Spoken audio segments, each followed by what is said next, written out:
Shalom Bu Murni, Shalom teman-teman. Perkenalkan kami dari kelompok 3 akan membahas mengenai topik diskriminasi terhadap umat Kristen sebagai minoritas dalam hal pembangunan tempat ibadah di Surabaya. Nah, sebelum kami membahas topik ini, izinkan kami memperkenalkan anggota kelompok kami.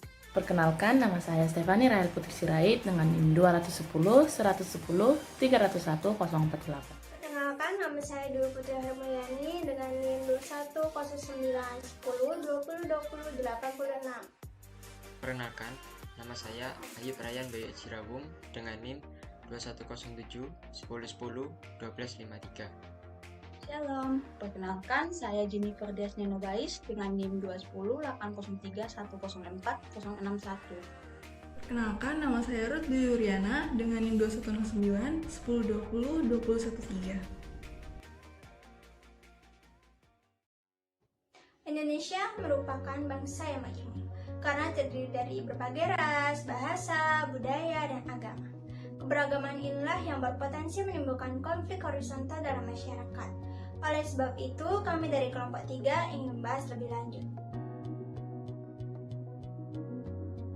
Alasan kami mengambil kasus ini karena kasus ini masih hangat diperbincangkan di media sosial, tepatnya pada bulan Desember 2021. Yang menjadi masalah dalam kasus ini adalah penolakan pembangunan gereja yang merupakan tempat ibadah umat minoritas atau Kristen. Nama gereja ini adalah GKI Citraland yang berlokasi di Kecamatan Lakasantri, Surabaya. Penolakan pembangunan gereja ini juga terjadi sebab faktor toleransi, yang mana toleransi antara masyarakat daerah Lakasantri masih kurang.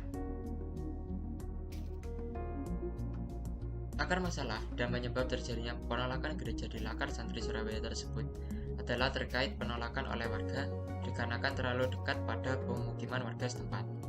Masalah pembangunan gereja tersebut sebenarnya sudah mulai pada tahun 2011, yang dimana saat itu pihak dari gereja sudah membeli tanah yang berlokasi pada perumahan Citraland Lakar Santri dan siap mengurus perizinan pembangunan gereja. Juru bicara GKI Citraland mengatakan proses perizinan berlanjut dengan menyurati lurah dan camat Lakar Santri hingga forum komunikasi umat beragama atau yang bisa disebut FKUB. Namun warga tetap menolak dan menyuruh untuk merelokasi tempat pembangunan gereja. Masalahnya adalah pihak dari Citraland mengatakan hanya itu tanah kosong yang tersedia untuk tempat pembangunan gereja, dan tanah tersebut sudah terlanjur dibeli oleh pihak gereja. Pihak gereja mencoba untuk bernegosiasi dengan masyarakat setempat, dan akhirnya mendapat persetujuan dari 180 warga. Masalah kembali muncul yang disebabkan oleh salah satu ormas yang menolak pembangunan gereja, sehingga pihak gereja meminta bantuan kepada Persatuan Gereja Indonesia atau yang bisa disebut PGI, Pemkot Surabaya, dan Kemenang. Faktor penyebab penolakan pembangunan gereja GKI sendiri yaitu warga Lakasantri menolak dengan alasan terlalu dekat dengan pemukiman warga, sehingga pengelola bingung lantaran tanah yang sudah dibeli namun izin pendirian belum dikantongi. Cara mencegah agar peristiwa seperti ini tidak terjadi yaitu dengan mengadakan pertemuan sekaligus dengan yang bersangkutan dalam hal pembangunan gereja agar menghindari adanya selisih paham, dan juga harus mengikuti peraturan yang sudah diatur di dalam undang-undang. Dan juga yang tidak kalah penting yaitu saling menghargai atau menjaga toleransi antar sesama tanpa memandang agama, ras, dan lainnya. Dengan demikian, dapat disimpulkan bahwa kerukunan agama di Indonesia masih belum ideal, karena kerukunan yang terjadi tidak merata. Jika kerukunan sudah ideal, pastinya warga Lakasantri tidak akan mempermasalahkan pembangunan gereja yang akan dilakukan. Terlebih lagi, lahan yang tersedia hanya di tempat itu saja. Dan jika warga Lakasantri menerapkan sikap rukun, tentunya mereka akan mengerti dan memberi izin untuk membangun gereja.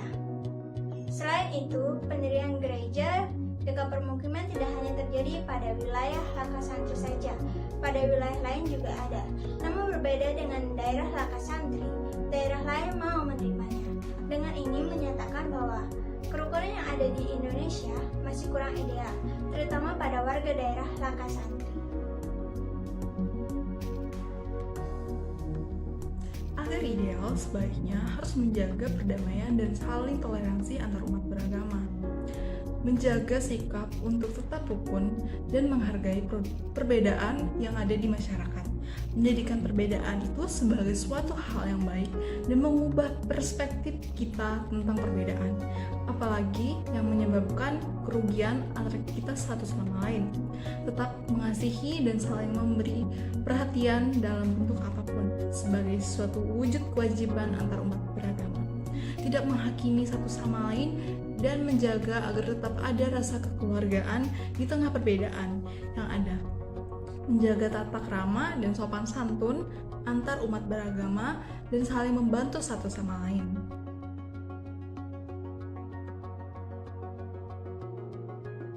Cara orang Kristen menjaga kerukunannya itu, yang pertama, kita harus keluar dari pola pikir bahwa agama saya itu benar. Nah, yang kedua, kita sebagai orang beriman harus menjauhi kehidupan yang dimana agama dijadikan sebagai formalitas hidup dan sebagai alat untuk mencapai tujuan tertentu. Nah, yang ketiga, kita harus menanam nilai-nilai spiritual dan pemahaman yang benar dan jujur dalam kehidupan beragama di negara kita yang tercinta ini. Nah, yang keempat, menghormati kegiatan agama lain. Yang kelima, menghargai hari raya agama lain. Dan yang keenam, harus menjunjung tinggi nilai toleransi. Nah, dengan nilai toleransi ini, kita tidak akan mengalami permusuhan antar agama. Nah, dengan begitu, kita akan berada dalam lingkup kerukunan. Sekian dari presentasi kelompok kami. Terima kasih untuk waktu dan kesempatan yang telah diberikan kepada kelompok 3. Mohon maaf apabila ada yang kurang. Shalom.